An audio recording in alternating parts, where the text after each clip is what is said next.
Today is the best day ever, the ninth day of the 12th month of the lunar calendar, the day Allah forgives and frees people the most from hell. It is believed that after Adam and Eve were expelled from heaven for eating the forbidden fruit, they were cast into different locations on earth. They struggled for a while and later found themselves at the Mount of Arafah. And right, this is the day of Arafah. On the same day, while the Prophet, peace be upon him, was delivering his farewell sermon, Allah revealed to have completed the ruling of Islam and perfected it as the best way of life. I think the best words to compliment this great day is the story of Prophet Muhammad's first and only Hajj, Hajj al-Wada. Hajj is an Arab term that Islamically refers to the sacred pilgrimage and the fifth pillar of Islam. It is an obligatory instruction to all financially and physically able Muslims to fulfill at least once in their life.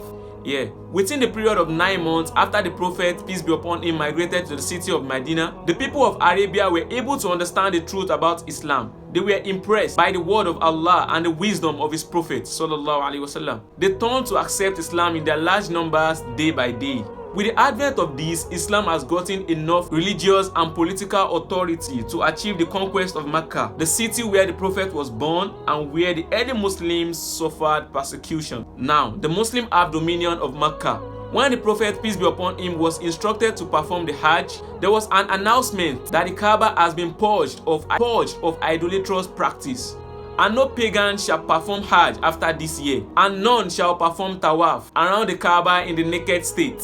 These were the previous practice of the pagans. They usually worship idols and circumambulate the Kaaba naked during the period of ignorance. After the holy house is purified of such, the Prophet then announced his intention to perform Hajj. He invited the Muslim community to accompany him and learn how the Hajj should be done. On the day of Arafah, the Prophet, peace be upon him, stood on the Mount of Arafah and delivered his farewell sermon. He highlighted that he might not be there to perform another Hajj with them, but everybody should take this message serious and extend to those who were absent.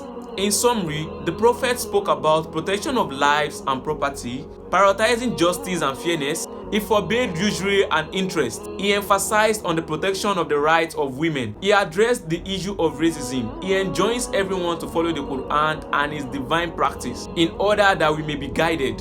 Peace be upon the noble Prophet. This is the day of Arafah.